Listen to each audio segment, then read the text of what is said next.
నమస్తే ఓరగలు 9 నేషన్ టీవీకి స్వాగతం. రిజర్వేషన్ రద్దుకు ప్రధాని నరేంద్ర మోడీ కుట్ర చేస్తున్నారని ఆరోపించారు సీఎం రేవంత్ రెడ్డి. 10 ఏళ్ల బీజేపీ పాలనపై గాంధీ భవన్లో ప్రజా ఛార్జ్ షీట్ రిలీజ్ చేశారు.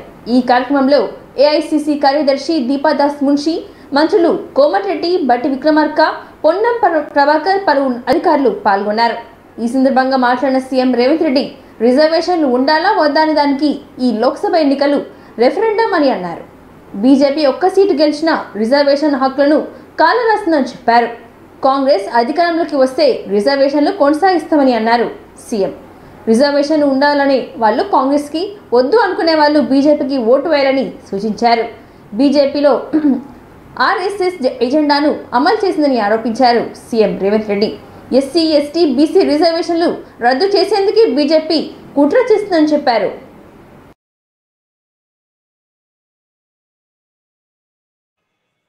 రాష్ట్ర ముఖ్యమంత్రి వర్యులు భారతీయ జనతా పార్టీ శ్రీ నరేంద్ర మోడీ గారి నాయకత్వంలో ఈ దేశ ప్రజల్ని ఏ విధంగా మోసం చేస్తూ ఉందో, గత 10 ఏళ్ళు నల్లధనాన్ని, దేశాన్ని, రాజ్యాంగాన్ని, సంపదని, ప్రజలందరినీ కాపాడుకోవటం కోసం కాంగ్రెస్ వాదాన్ని, ప్రజాస్వామ్యాన్ని Today we are releasing the charge sheet again ही सर्वनाश होने जा रहे हैं. हम इतना तो कह सकते हैं तेलंगाना है करने के लिए इंडिया నేను ప్రస్తావించదలుచుకున్న తెలంగాణ ప్రజల ముందు 10 సంవత్సరాలు 1947 15 ఆగస్టు ప్రభుత్వం యొక్క వైఫల్యం 2014 వరకు దాదాపుగా 67 సంవత్సరాలు 14 మంది ప్రధానమంత్రులు చేసిన అప్పు 55 లక్షల కోట్లు. 2014 నుంచి 2024 వరకు నరేంద్ర మోడీ గారు ఒక్కరే చేసిన అప్పు 113 లక్షల కోట్లు. 14 మంది ప్రధానమంత్రులు చేసిన అప్పు కంటే ఒక్క నరేంద్ర మోడీ గారే మోర్ దాన్ డబుల్, రెండింతల అప్పులు చేసిండు. ఈరోజు దేశం మీద ఉన్న అప్పుల భారము 168 లక్షల కోట్లు. 168 లక్షల కోట్లలా 55 లక్షల కోట్లు 14 మంది ప్రధానమంత్రులు అప్పు చేస్తే 67.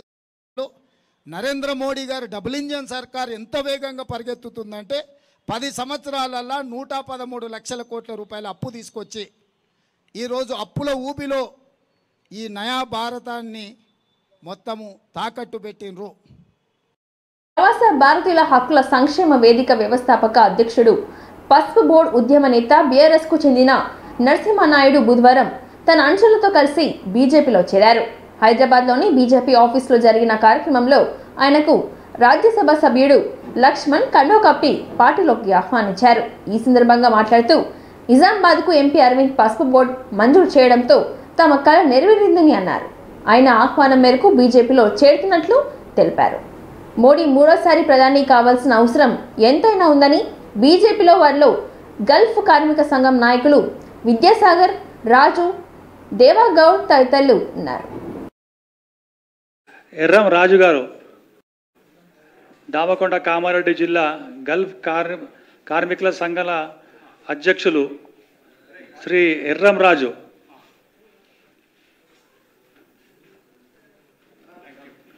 ఎర్రం రాజు దోమకొండ కామారెడ్డి జిల్లా.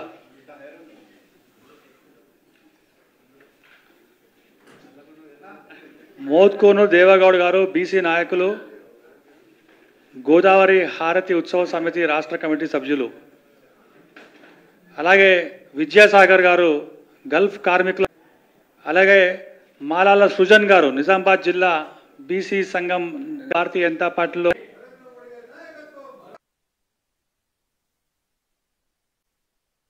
పార్టీకి ఉమ్మడి ఆంధ్రప్రదేశ్లో పెంచి పోషించిన పార్టీ కాంగ్రెస్ పార్టీ. అటువంటి పార్టీ వల్ల మరి లౌకికవాదం గురించి బీజేపీ మద్దతుతో పార్టీ అని చెబుతూ ఉంటే ఇవాళ ప్రజలు నవ్వుకుంటున్నారు. అన్ని పార్టీలు కూడా ఇవాళ విధానాలు, ఆలోచన ఒకే తీరుగా ఉన్నదంటే అన్ని పార్టీలు కూడా ఇవాళ చాలా స్పష్టంగా కమ్యూనల్ రిజర్వేషన్స్ దేనికోసం? కేవలం ఈ యొక్క ఓటు బ్యాంకు రాజకీయాల కోసం. ఈ ముస్లింల పేరు మీద రిజర్వేషన్లు శాతం ఇవాళ బీసీలను ఎస్సీల యొక్క రిజర్వేషన్ శాతానికి గంటి కొట్టడం కాదని మేము ప్రశ్నిస్తే అది మతతత్వం అవుతుంది. ఇది వాస్తవం కాదా? అన్ని రకాల ఏమిటి దేశ ప్రజలు, తెలంగాణ ప్రజలు ఒకసారి మీరు ముస్లింలను క్రిస్టియన్లు పొందినా ఇవాళ ఏమాత్రం కూడా వివక్ష లేదు. ఇది భారతీయ జనతా పార్టీ పాలన. కాబట్టి ఇవాళ ఈ ఎన్నికల సందర్భంలో ఇలాంటి మరి అంశాలు తెర మీద తీసుకొచ్చి మోదీ గారి అభివృద్ధి ఎజెండా మీదనో 2024 సార్వత్రిక ఎన్నికలు సమీపిస్తున్న నేపథ్యంలో ఏపీలో పొలిటికల్ హీట్ పీక్స్ కి చేరింది. ఒక పక్క అభ్యర్థుల నామినేషన్, మరో పక్క ముమ్మరంగా జరుగుతున్న ఎన్నికల ప్రచారం రాష్ట్రం రణరంగాన్ని తలపిస్తోంది. క్రమంలో పలువురు నేతలకు టాలీవుడ్ కి చెందిన సెలబ్రిటీలు తమ మద్దతు తెలుపుతున్నారు. ఇటీవల కూటమి అభ్యర్థులకు మెగాస్టార్ చిరంజీవి మద్దతు పలకడం సంచలనంగా మారగా, తాజాగా నిర్మాత దిల్ రాజు వైసీపీ అభ్యర్థి శ్రీనివాస్ రెడ్డికి మద్దతు తెలపడం హాట్ టాపిక్ గా మారింది.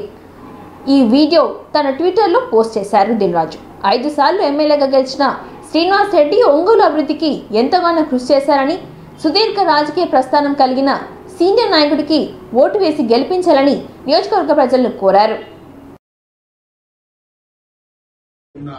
డాక్యుమెంటరీ బాలినేని శ్రీనివాస్ రెడ్డి గారి గురించి ఉంది. తప్పకుండా మీరు ఆ లింక్ ని ఓపెన్ చేసి చూస్తే బాలినేని గారు ఎంత కాన్స్టిట్యున్సీ ఉంది.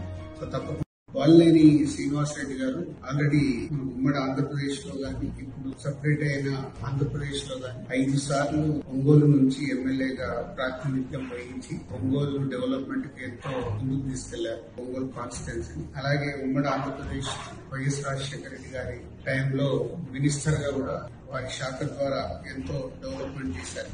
అలాగే మన జగన్ గారి సారథ్యంలో ఆంధ్రప్రదేశ్ లో మంత్రివర్యులుగా ఆ శాఖని ఎంతో ముందుకు తీసుకెళ్లారు.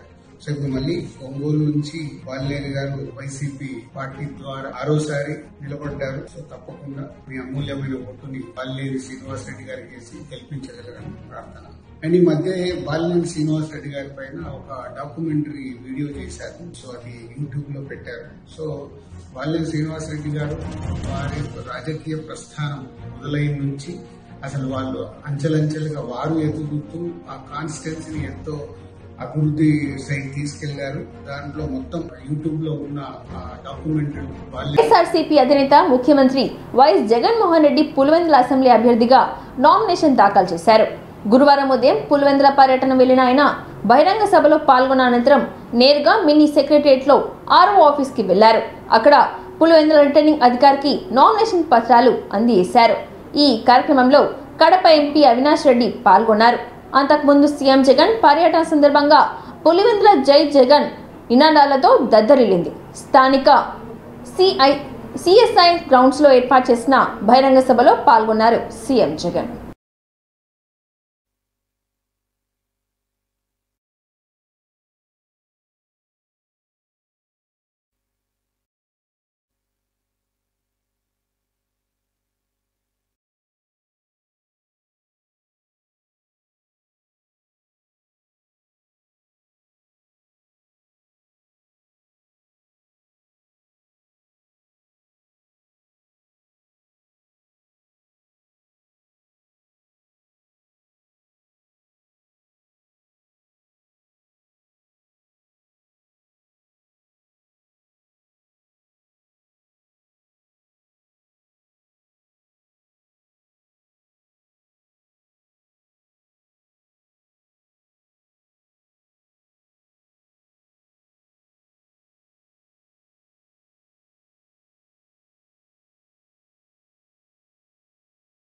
ప్రభుత్వ మహిళా డిగ్రీ కళాశాలలో ఏర్పాటు చేసిన 3 రోజుల ఛాయాచిత్ర ప్రదర్శనను గురువారం ప్రారంభించారు. ప్రతి ఓటర్ నిజాయితీతో ఓటు వేయడం ద్వారా చైతన్యవంతమైన ప్రజాస్వామ్యానికి ఊతం ఇవ్వాలని నల్గొండ జిల్లా ఎన్నికల అధికారి, జిల్లా కలెక్టర్ హరిచంద్ర మాట్లాడుతూ, ప్రజాస్వామ్య మహోత్సవం వంటి ప్రస్తుత ఎన్నికల ప్రక్రియను స్వేచ్ఛగా, పారదర్శకంగా నిర్వహించడంలో ఓటర్లు తన వంతు పాత్ర పోషించాలని కోరారు. ప్రత్యేకించి విద్యార్థులు పోలింగ్ రోజున సమయాన్ని వృధా చేయకుండా పోలింగ్ కేంద్రానికి వెళ్లి ఓటు వేయాలని కోరారు.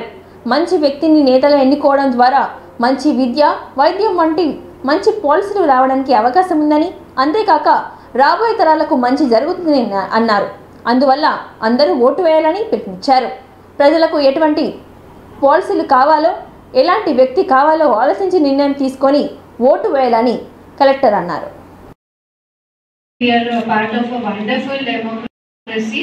We are getting education, manaki quality of life compared to many countries. We are doing quite ahead. So ఇలాంటప్పుడు మనం ఇంకా ఈ డెమోక్రసీని ఇంకా వైబ్రెంట్ గా చేయడానికి, మనం ఇంకా బ్యూటిఫుల్ డెమోక్రసీని తయారు చేయడానికి మీరు ఎవ్రీ టైం ఓట్ వేసి, ఓటుని మీ హక్కును వినియోగించుకుని కరెక్ట్ పర్సన్ కి ఓట్ వేస్తే ఇంకా మంచి కంట్రీని మనం మన నెక్స్ట్ జనరేషన్స్ కి కూడా, we have all got so many benefits. మీ అందరూ కూడా ఇప్పుడు ఇంకా మంచిగా చదువుకుంటున్నారు, you have so many opportunities. ఇవన్నీ కూడా ఇంకా నెక్స్ట్ జనరేషన్స్ కి ఉండాలి, ఇంకా బెటర్ గా ఉండాలి అదర్ జనరేషన్స్ కి. అంటే all of you should exercise the right to vote. So use it, and this is what is gives you equal right. ఎవరైనా సరే అందరికీ నేను ఇది డిస్క్రిమినేషన్ లేకుండా ఉండే హక్కు ఇది మీకు main important. And this is what determines your entire life from birth to death. ఇప్పుడు మనకి ఎలాంటి పాలసీస్ రావాలి, ఎలాంటి డైరెక్షన్లో మన కంట్రీ వెళ్ళాలి అనేది డిసైడ్ చేయడానికి ఈ ఓట్ ఒక్కటే మీ ఆయుధం. సో దాన్ని యూజ్ చేసుకోండి కరెక్ట్గా, and vote rightly and vote correctly. And all of you, it might be a holiday for some of you. చాలా మంది younger generation లో I see వచ్చింది కదా మూవీకి వెళ్ళి రిలాక్స్ అవుదాము ఇలాంటి యాటిట్యూడ్ ఉంటుంది. బట్ ఆ వన్ డే మీరు ఇగ్నోర్ చేస్తే 5 years you will not have the correct decision makers. So దానికోసమనే మీరు కరెక్ట్గా ఓట్ 1 hour మీరు వెళ్ళి పోలింగ్ స్టేషన్లో ఓట్ వేయగలిగితే it will impact your future. So ensure that you vote correctly. ఓటుకు బలము ఓటేర మన బలము, ఓటుకు బలము ఓటేర దేశాన్ని శాసించు ఓటు మన భవితకు.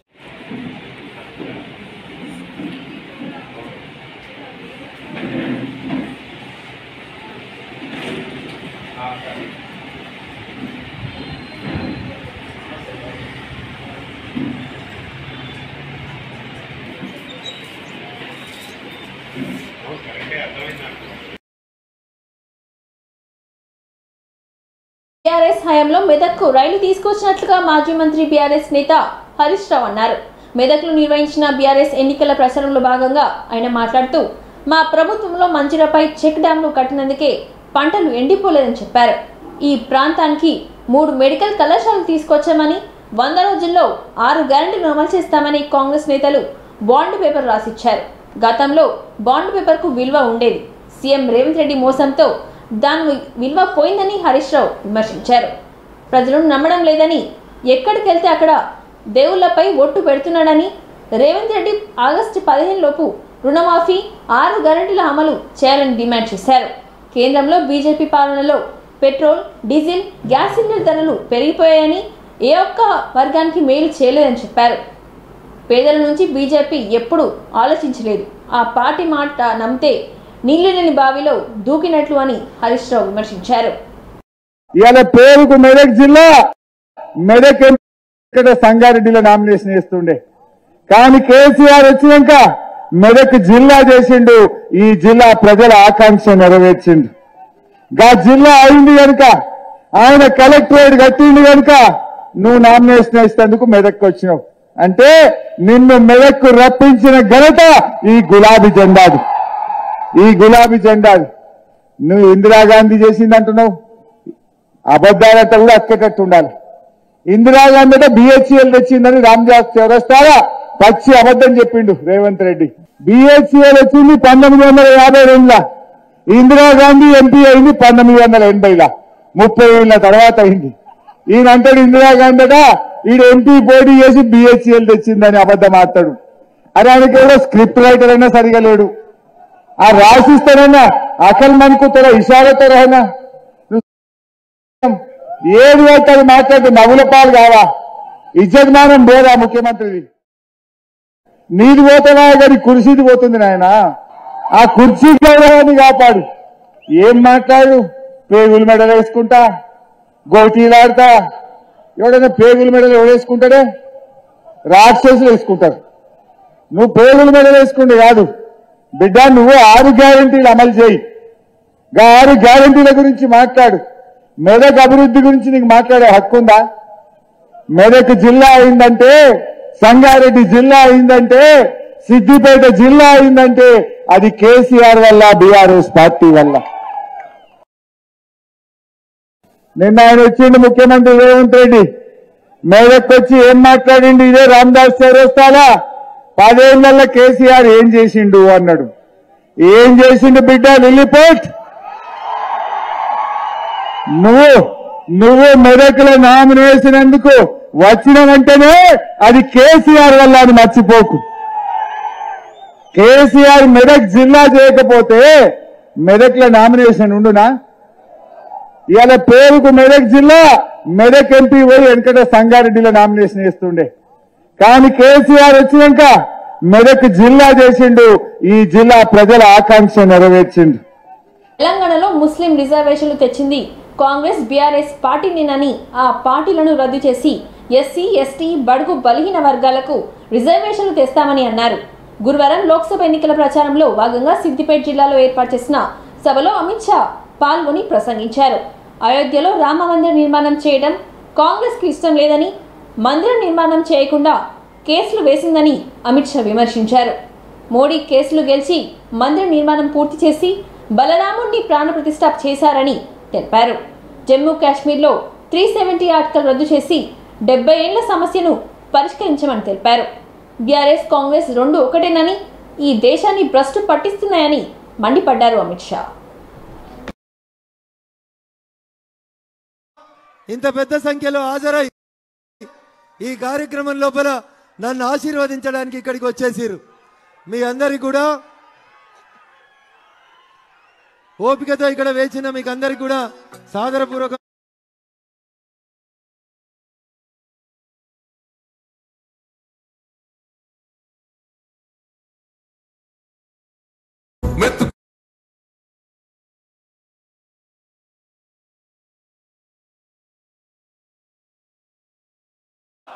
यहाँ पर उपस्थित हमारे वरिष्ठ नेता श्री एटेला राजेंद्र जी, जिगर के टुकड़े जैसे युवा मित्रों, आप सभी को नमस्कार। भाई और बहनों, सबसे पहले मैं तेलुगु में बोल नहीं सकता, इसके लिए आपकी माफी मांगकर मेरी बात की शुरुआत करना चाहता हूं। हम थोड़े लेट हो गए हैं, धूम धकती धूप है, मैं लंबी बात नहीं करूंगा। मेदक वालों, मोदी जी को फिर से प्रधानमंत्री बनाना है या नहीं बनाना है? अरे जोर से बोलो, बनाना है। ये 10 साल में हमने ढेर सारे देश के लंबे समस्या को हमेशा के लिए भारत के साथ जोड़ने का काम नरेंद्र मोदी जी ने कहा। मुझे बताओ, कश्मीर भारत का हिस्सा है या नहीं है? मेदक वालों, जोर से बोलो, है या नहीं है? तो ये भ्रष्टाचार से मुक्त कराने का काम नरेंद्र मोदी जी करेंगे। भाई और बहनों, मुझे बताओ कि यहां पर तेलंगाना विमोचन दिन मनाना चाहिए या नहीं मनाना चाहिए? जोर से बोलो, मनाना चाहिए या नहीं मनाना चाहिए? ये टीआरएस और कांग्रेस पार्टी दोनों रिजर्वेशन करने का काम भारतीय जनता पार्टी करेगी। एक में कमल का फूल खिलाएंगे। మోదీ जी को तीसरी बार प्रधानमंत्री बनाएंगे। నల్గొండలోని క్యాంపు కార్యాలయంలో గుప్తా సుఖేన్ రెడ్డి ముఖ్య అనుచరులతో మీడియా సమావేశం నిర్వహించారు. తుంగతుర్తి మాజీ ఎమ్మెల్యే కిషోర్ పైన సంచలన ఆరోపణలు చేశారు. జిల్లా పరిషత్ వైస్ చైర్మన్ ఇరికి పెద్దలు మాట్లాడుతూ మాజీ ఎమ్మెల్యే కిషోర్ పైన మండిపడ్డారు. ఈ సందర్భంగా ఆయన మాట్లాడుతూ 40 సంవత్సరాల సుదీర్ఘ రాజకీయ అనుభవం, పరిజ్ఞానం కలిగిన గుప్తా సుఖేందర్ రెడ్డిని విమర్శించే స్థాయి గాని వయసు గాని చిల్లర వ్యక్తి కిషోర్ అని అన్నారు. ఒక ఉపాధ్యాయుని కొడుకై ఉండి కనీసం వయసులో తన తండ్రి కన్నా పెద్దవాడిని గౌరవించే కనీస సంస్కారం లేని నీచుడు కిషోర్ అని అన్నారు. ఉస్మానియా యూనివర్సిటీలో వేలాది మంది చేసిన ఉద్యమాలను ఆయనే చేసినట్లుగా తన ఖాతాలో వేసుకొని తన వెంట నడిచిన స్నేహితులను సైతం నిలువున ముంచింది ఎవరో తెలియదా అని ప్రశ్నించారు. మరి వయసుకు పెద్దవాళ్ళైనటువంటి మరి సుఖేందర్ రెడ్డి గారిని తీవ్రంగా ఆ విధంగా మరి మాట్లాడిన దాని మీద మేమందరం దళిత జాతులం కానీ తర్వాత అన్ని వర్గాల ప్రజలం ఈరోజు సార్ మీద చేసినటువంటి వ్యాఖ్యలను మేము తీవ్రంగా ఖండిస్తూ ఉన్నాం. వారు అనేక సంక్షేమ పథకాలు మరి పేద వర్గాలకు అందిస్తూ పేదల మన్ననలు పొందినటువంటి సుఖేందర్ రెడ్డి గారు ఈరోజు ఈ స్థాయికి వచ్చిందంటే అనేక ప్రజల మద్దతుతోటే వచ్చిండు. 3 సార్లు పార్లమెంటుకు ఎన్నికయ్యిండు, 2 సార్లు శాసన మండలికి. మరి ఈ విధంగా ఎన్నికైనట్టు ఈ స్థాయి ఉన్నటువంటి నాయకుడిని గాదర్ కిషోర్ ఆ విధంగా మరి మాట్లాడకూడదు. గాదర్ కిషోర్ మాట్లాడినటువంటి మాటలను వెనక్కి తీసుకొని సారుకు క్షమాపణ చెప్పాలి. మరి ఇలాంటి మాటలు అన్నట్టయితే మరి గాదర్ కిషోర్ గారు మరి తుంగతుర్తిలో ప్రజలు ఆయన్ని తిరస్కరించారు. అక్కడ ఉష్క దందా అనేక చందాల వసూలు కార్యక్రమాల్లో ఉద్యమం పేరు చెప్పి అనేక మరి చందాల మరి ఆరు చేసినటువంటి మామూలు స్థాయిలో ఉన్నటువంటి మొదలనే తెలంగాణ వచ్చింది అంటున్నారు. సార్కు క్షమాపణ చెప్పి నేను ఇంతటితో పెట్టడం జరిగింది. దీనికి ఆయన నేను ఏదో పెద్ద ఉద్ధరించిన దేశాన్ని నల్గొండ జిల్లా అని చెప్పుకునే గాదర్ కిషోర్ గారు వారి వెనక చీకటి సామ్రాజ్యం ఎంత ఉందని ప్రజలందరూ నల్గొండ ప్రజలందరూ వనరులను కూడా ధ్వంసం చేసి ఇసుక మాఫియాని రాష్ట్రంలో అత్యధిక కోట్లు సంపాదించిన వ్యక్తివి నువ్వు. సుఖేందర్ రెడ్డి గారు మచ్చలేని అలాంటి వ్యక్తి మీద నువ్వు విమర్శ చేస్తే ఆకాశం మీద ఉమ్మేసినట్టు. అలాంటి వ్యక్తిని ఏమని మాట్లాడి పరిస్థితి చనిపోయిన వాళ్ళ ఉద్యమకారుల పరిస్థితి ఏంది? వాళ్ళని మీరు ఆదుకున్న పరిస్థితిలో ఉన్నారా? ఇలా పల్లి బఠానీల గురించి మాట్లాడే అర్హత మీకు కాదు. దాని గురించి అంతకంటే హీనమైన పరిస్థితి. నువ్వు మీ అమ్మ నర్సుగా గవర్నమెంట్ హాస్పిటల్లో మందు గోళీల బిల్లలు తెచ్చిస్తే గోళీలు తెచ్చుకుంటే మెడికల్ షాప్లో పోయి అమ్ముకున్న చరిత్రని నువ్వు సుఖేందర్ రెడ్డి గురించి మాట్లాడవలసిన అవసరం నీకు అర్హత కూడా ఖాళీ గోడికి కూడా సరిపోదు. ఇది లోక్సభ ఎన్నికల నామినేషన్ల ప్రక్రియలో భాగంగా 7వ రోజైన గురువారం నల్గొండ లోక్సభ ఎన్నికల అధికారి జిల్లా కలెక్టర్ దాసరి హరిచంద్ర నియోజకవర్గానికి నామినేషన్లు దాఖలు చేశారు. ప్రజావాణి పార్టీ అభ్యర్థిగా Lingidi Venkateswarlu, MP CPI party అభ్యర్థిగా వసుకుల మట్టయ్య, బీఎస్పీ పార్టీ అభ్యర్థిగా విరిగినేని అంజయ్య, సోషలిస్టు పార్టీ అభ్యర్థిగా ఆర్ సుభద్రారెడ్డి, స్వతంత్ర అభ్యర్థిగా పొనుగోతు లాల్ సింగ్ నాయక్, స్వతంత్ర అభ్యర్థిగా తిరుగుడి రవికుమార్, కాంగ్రెస్ పార్టీ అభ్యర్థిగా కుందూరు రఘువీర్ రెడ్డి, బీజేపీ పార్టీ అభ్యర్థిగా శానంపూడి సైదిరెడ్డి, స్వతంత్ర అభ్యర్థిగా బాదే నర్సయ్య, స్వతంత్ర అభ్యర్థిగా ఆరూరి వెంకటేశం, స్వతంత్ర అభ్యర్థిగా సిరిశాల శ్రీనయ్య, స్వతంత్ర అభ్యర్థిగా వంగపల్లి కిరణ్, స్వతంత్ర అభ్యర్థిగా గోలి సైదులు నెహేమియా, స్వతంత్ర అభ్యర్థిగా వీరబ్రహ్మ రవి, ఇండియా ప్రజాబంధు పార్టీ అభ్యర్థిగా పెరుమల్ల వెంకన్న, స్వతంత్ర అభ్యర్థిగా సుంకర రమేష్, స్వతంత్ర అభ్యర్థిగా లింగం కృష్ణ, స్వతంత్ర అభ్యర్థిగా Shaik Abdul Malik, socialist justice party of India అభ్యర్థిగా సుంకరి లింగయ్య, జై భారత్ పార్టీ అభ్యర్థిగా షేక్ రషీద్, స్వతంత్ర అభ్యర్థిగా గంగిరెడ్డి కోటిరెడ్డి, బీఆర్ఎస్ పార్టీ అభ్యర్థిగా కంచర్ల భూపాల్ రెడ్డి, స్వతంత్ర అభ్యర్థిగా నూకల నరసింహారెడ్డి, తెలంగాణ యువశక్తి పార్టీ అభ్యర్థిగా దేశగాని సాంబశివ గౌడ్, స్వతంత్ర అభ్యర్థిగా కొండూరు సత్యనారాయణ, స్వతంత్ర అభ్యర్థిగా అంజనపల్లి రవి, స్వతంత్ర అభ్యర్థిగా సోమగాని నరేందర్ నామినేషన్లు దాఖలు చేసినట్లు కలెక్టర్ హరిచంద్ర తెలిపారు.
ఆంధ్రప్రదేశ్ అన్నమయ్య జిల్లాలోని పీలే నియోజకవర్గం నుండి వైఎస్ఆర్ కాంగ్రెస్ పార్టీ నుండి ఎమ్మెల్యే అభ్యర్థిగా చింతల రామచంద్రారెడ్డి జిల్లా కలెక్టరేట్ కార్యాలయంలో నామినేషన్ దాఖలు చేశారు. అనంతరం మీడియా సమావేశంలో పాల్గొన్నారు.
రెండో పర్యాయం ముఖ్యమంత్రిగా ఆయన అధికారం చేపట్టుకున్నారు. అదేవిధంగా పీడే నియోజకవర్గంలో 2014లో కానీ 2019లో కూడా ఇక్కడ వైఎస్ఆర్సీపీకి పట్టం కట్టారు. మరి ఈ ఎన్నికల్లో కూడా ఖచ్చితంగా ఈ యొక్క పీడే నియోజకవర్గ ప్రజలు వైఎస్ఆర్ పార్టీని ఒకసారి గెలిపించబోతున్నారనే విషయాన్ని కూడా నేను తెలియజేస్తున్నాను.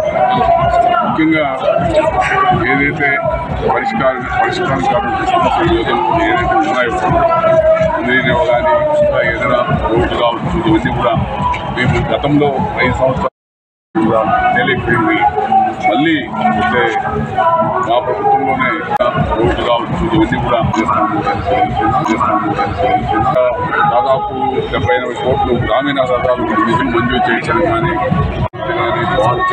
దాదాపు 10,000 పట్టాలు ఇవ్వడం కానీ అదేవిధంగా మరి సచివాలయ భవనాలు కానీ తర్వాత ఆర్పికల్ కానీ గ్రామీణ కానీ దాదాపు 10,000 పట్టాలు ఇవ్వడం కానీ అదేవిధంగా మరి గ్రామాల్లో సచివాలయ భవనాలు కానీ తర్వాత ఆర్పికల్ కానీ ఖచ్చితంగా మాకు ఖచ్చితంగా అడిగేటువంటి ఆత్మస్థైర్యం నైతిక స్థైర్యం